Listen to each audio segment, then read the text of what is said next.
In the world of Pokemon Rumble, one little Rattata has a big dream. One day, he dreams of seeing the grand stage where only the toughest of all Pokemon toys can stand. However, there is a big barrier to this little rat's dream. The fact that he himself cannot become stronger. Call it a fatal flaw. But all Pokemon toys are like this. The power they are born with is the power they are stuck with. Determined, Rattata decides the only way to achieve his dream is by gaining friends in order to topple the current champion of the ring, Mewtwo. However, friendship has limits. This little rat only wants one Pokemon from each area in each rank. However, he's not limiting himself to the first friend he meets. Instead, he chooses his friend at the end of each route. And if he needs to rely on the power of a friend within the route, then he's stuck with them for the rest of eternity. No one said friendship was easy. Determined, Rattata takes on the first area, Silent Forest. Several options present themselves: Pikachu, Caterpie, Paris. However, the real capture was the boss Ivysaur. Taken aback by the spirit that Rattata showed, despite its weak power level of 26, this powerful Ivysaur of 72 joins the fray to help carry Rattata's dream. Entrusting the next recruit to Ivysaur, the team ventures into the rocky cave, where strong vine whips clear out Pokemon indiscriminately. With Ivysaur's help, the crew is able to find a Power 90 Machoke. This powerful Machoke is only 10 power away from opening the first level of the Battle Royale, which is split into 4 ranks. In order to climb all the way to the top, Rattata and his friends have to clear a Power 100 rank, Power 200 rank, Power 400 rank, and in order to challenge the final boss, Mewtwo, Power 600. Determined, Machoke pushes through the fiery furnace, picking up a Charmander only slightly weaker than him. The team pushes further, clearing out the windy plain, being blessed with a strong Rattata. Carrying on the will of his brother, this Rattata pries open the gates to the Battle Royale and clears it with only a sliver of health remaining. The next rank holds more powerful Pokemon and more chances to gain allies. Relying on Rattata's strength, the team easily clears Silent Forest, picking up a powerful Pikachu, who is our key to gain more strength. This pattern continues. Pikachu captures Pidgey. Pidgey captures Arcanine, who just happens to be the goodest of boys and nothing bad will ever happen to him. Relying on the strength of Arcanine, we challenge the strongest area of all, Eternal Tower, in order to push for a Pokemon to open the Battle Royale's gates. Arcanine bites with its powerful jaws, slicing through Psychic and Ghost types alike. Powerful allies, one after another, are infatuated by this good boy, all becoming candidates for the next member. However, this floofy poopy wasn't meant to last. Dancing a little close to Electabuzz' fist, Arcanine meets a fateful death. His death was a shock to Rattata and all his allies, slapping them with the reality that this was still a challenge. The strongest of all the Pokemon Arcanine had recruited stepped forward. This Power 227 Kadabra was ready to carry the weight of the first death all the way to the Battle Royale. The Electabuzz was dealt with swiftly, but Kadabra's bloodlust wasn't over yet. The Battle Royale gates opened and Kadabra did what had to be done. This passionate team was determined not to be held back.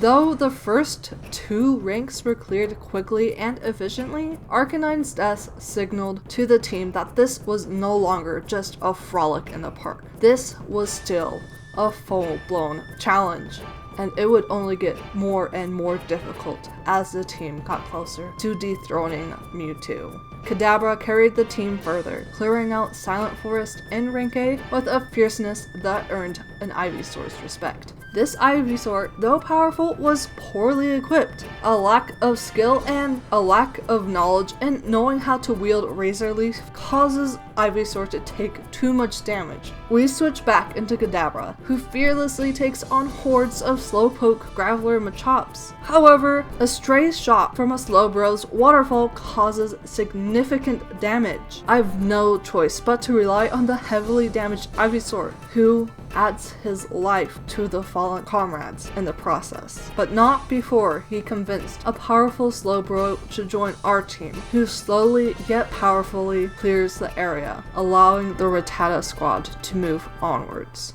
Humbled by the power level within the caves, the crew decides to pick an easier route to bolster out their numbers: the Windy Prairie. There, Slowpoke braves the masses and we walk away with a powerful ally in Tangela, whose quick Grass Knot and Poison Jab proves invaluable. Speedy moves are some of the best options in the game. However, we decide to stick with the type advantage and use our Slowbro to take on the numerous fire types of the Fiery Furnace. Slowbro lives up to its name, being sluggish and slow to take out Pokemon, but is still able to clear the area, picking up a Charmeleon along the way. However, we still lack the power to take on the Battle Royale, and have to rely on the strength of our Bug Guard Tangela to clear out Bright Beach. It is in this area, though rarely visited, we find one of our best and dearest friends of all. This powerful Dugong, blessed with the special ability of speed and the power to open up the Battle Royale gate, is a friend that everyone loves dearly. However, humbled by death, Rattata decides to search for another powerful ally before they challenge the Royale. Relying on Charmeleon, they search the last available area, Eternal Tower. There, we're blessed with a powerful Nidoran. Saving him for backup, Rattata and friends enter the Royale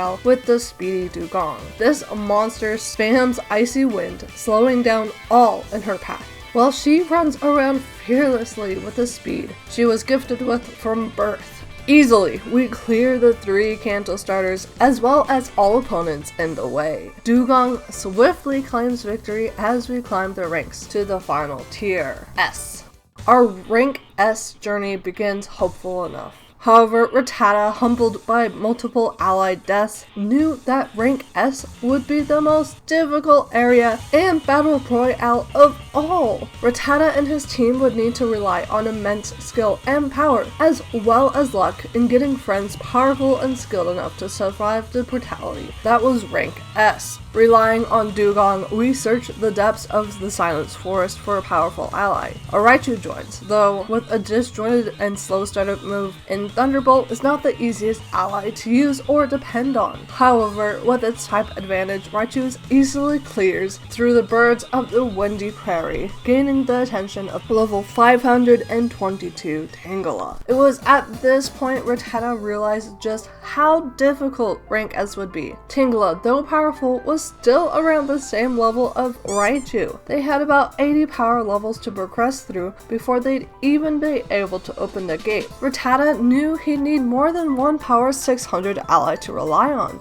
Tales of another rat who wasn't even able to clear rank S made Rattata tremble. Would he be able to make it on his first attempt? Would the friends he made along the way be all for naught? Would they all die again and again until the empire and friendships he built faded away into dust? Doubt filled Rattata's mind as he sent his friend Tangela onwards to take on the rocky cave, clinging to that type advantage with desperate hope. Only armed with a strangely shaped Vine Whip attack, Tangela plowed forward, taking immense damage, forcing an early switch to recently recruited Sandslash. While fighting his own kind, this Sandslash was not long for the world and fell. Rising from the glory of its victory, the speedy Dugong returned, too frail to take too much of a head-on combat. Dugong skirted around the edge of battle, spamming its Icy Wind and praying for its safety. There was no point left in the route except escape. The boss, Articuno, was a long and dangerous slog, but because of its speed, Dugong was able to stay out of danger, and chipped away at the legendary's health until victory fell into Dugong's fins.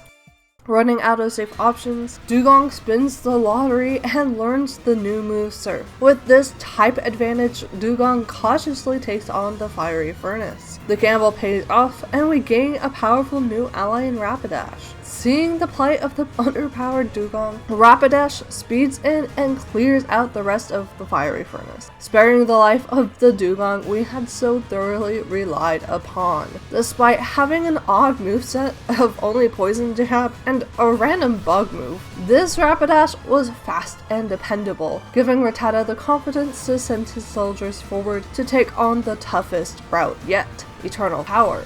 Despite all our new allies, we are still just shy of the 600 power needed to open the gates to the Royale. Rattata spammed its poison jab, which rapidly ate through foes' health with the occasional poisoning. Carefully, this fiery horse took on hordes and hordes of Pokemon. Emerging victorious against the Thunderbird Zapdos, we gained the powerful ally Nidoqueen, whose power was enough for its allies to finally challenge the Royale. This powerful, silly horse decided it wasn't done doing work and challenged the last area, Bright Beach.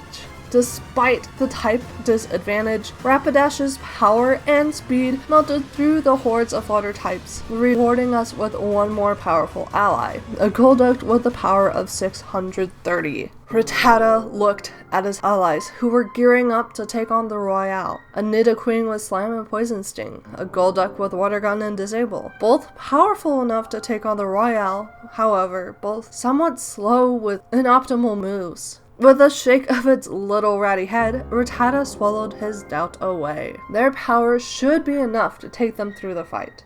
It had to be. Nidoqueen entered first. Slime proved to be powerful but too slow, causing Nidoqueen to go down quickly. Golduck, with its weak water gun, was the last hope for the ring, but miscalculation after miscalculation about the width of Amistar's ancient power caused Golduck to take on too much damage. This ally too went down. Desperate, Rattata sent out the powerful Raichu, just hoping, but it was just too slow.